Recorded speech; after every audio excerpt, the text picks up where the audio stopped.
in terms of economic, in terms of social development, healthcare, education, sport and cultural development. In order to effectively implement the process of decentralization, the Secretary highlights the necessity for everyone to be implicated and bring on board their contributions. The task ahead is certainly a very huge one, but we'll count on each and everyone to be able to put everyone on deck to carry out those missions that have been bestowed on us. It should be indicated that the population is expecting much from this institution so as to fast-track the development of the region and ameliorate their living conditions. Reasons why the Secretary General will have to make sure that the Council lives up to these expectations. Following the text laid down by the government, this Council is expected to liaise with municipal councils in a collaborative spirit to deliver the goods. Appointed by a presidential decree signed on January 25, 2021, Noke Anthony Ngwese's installation marks one of the last acts to put in function this regional council. We now move on to the Adamawa region of the country with regards to the annual Clean City campaign which takes place in Cameroon. The senior divisional officer for the Vina division, that is of course in the Adamawa region, has taken upon himself to ensure that one or more of the councils within his command represent the region in the nationwide competition. He recently paid a visit to the town of Ngaoundere for this reason, where he personally led a sanitary and hygiene campaign in that part of the country. At the end of the visit, he was quite satisfied concerning the level of competitiveness. This is what Ekokobe Remy Carroll tells us in the following report. The senior divisional officer for Vina in the Adamawa region has rounded up a hygiene and sanitation campaign in the chief town of the region, Ngaoundere. Carrying out the activity mainly in Ngaoundere 1, 2 and 3 councils, the aim was to ensure adequate hygiene conditions in the area. So I want to encourage each and everyone to play a an active role in this competition, to contribute effectively in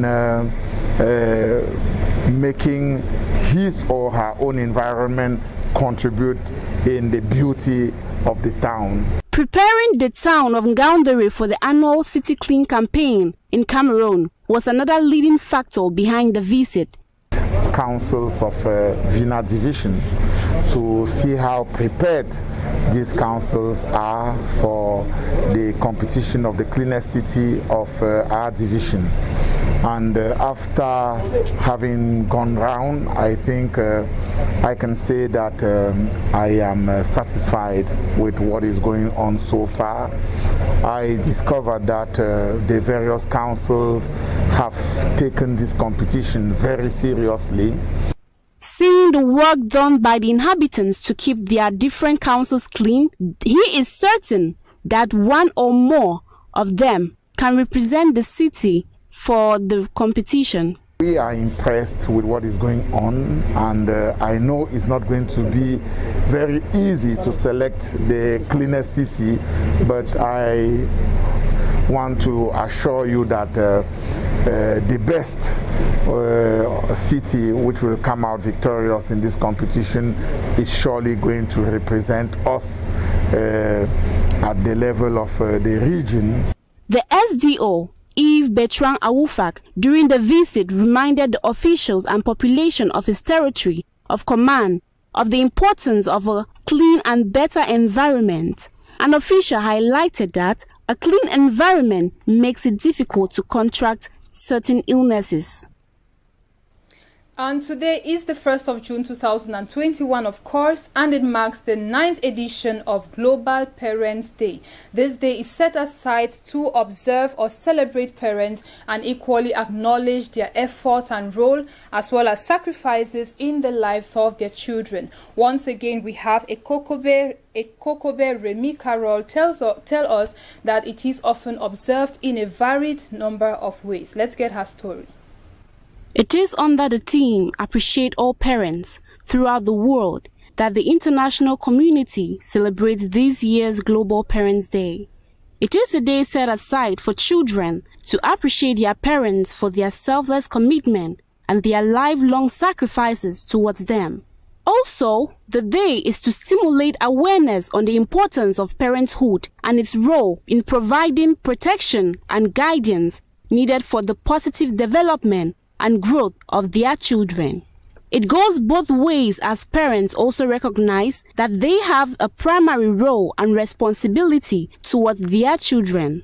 In order to mark the day, some people spend more time with their parents, offer them gifts, watch movies together, go out and eat, and many other things to make their parents happy and feel loved. Former United States President Bill Clinton started observing Parents' Day. Later on, the United Nations also stressed on the importance of families and issues related to it. Therefore, in 2012, the United Nations proclaimed every June 1 to be celebrated as Global Parents' Day, and this edition marks the 9th celebration worldwide. Now in sports, the 17th edition of the International Cameroon Cycling Tour is ongoing across the country, with both local and foreign athletes battling for the final victory. The cycling competition, which kicked off on May 28th to run till June the 6th, has rounded up stage 3 on Monday, with a race from Bangante to Nkongsamba in a 98.5 kilometer distance.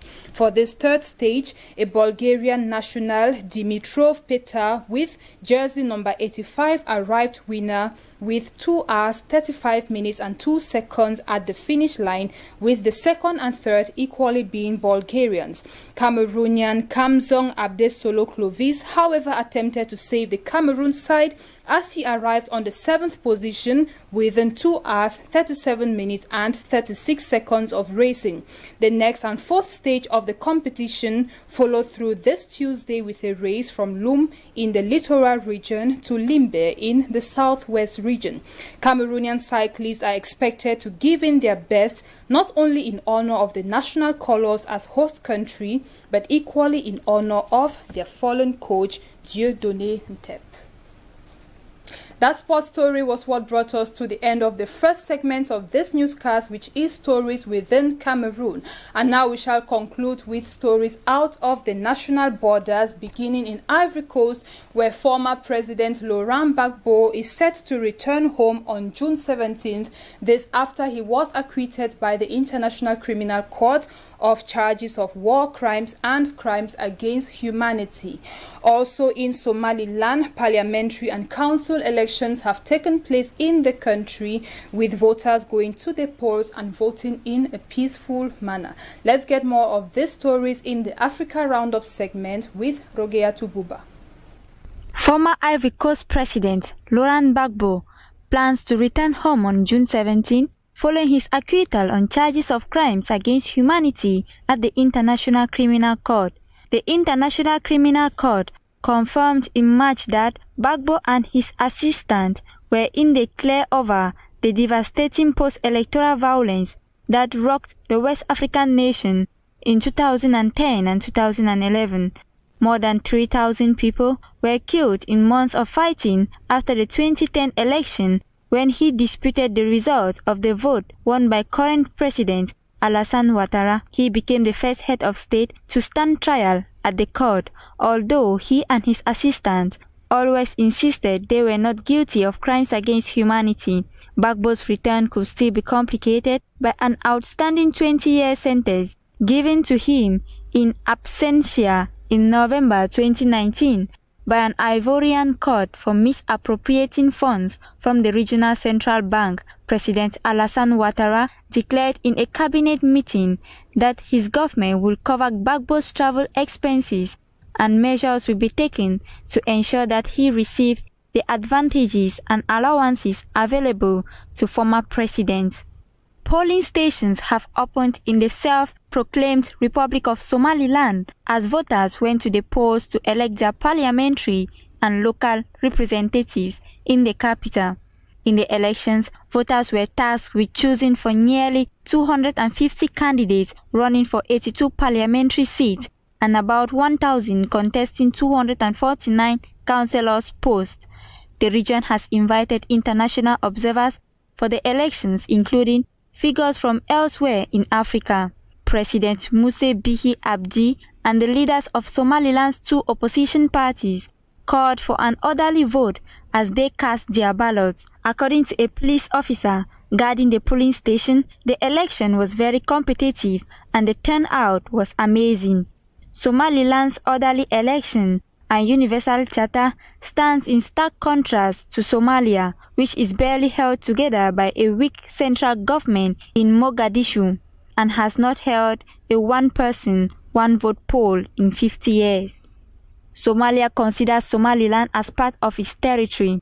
Several rounds of talks over possible unification have failed to reach a breakthrough, and the region continues to assert its right to independence. That was it for the news for the 1st of June 2021. Thanks for watching, and do well to remain on DBS television to stay informed and entertained. Until tomorrow, good night.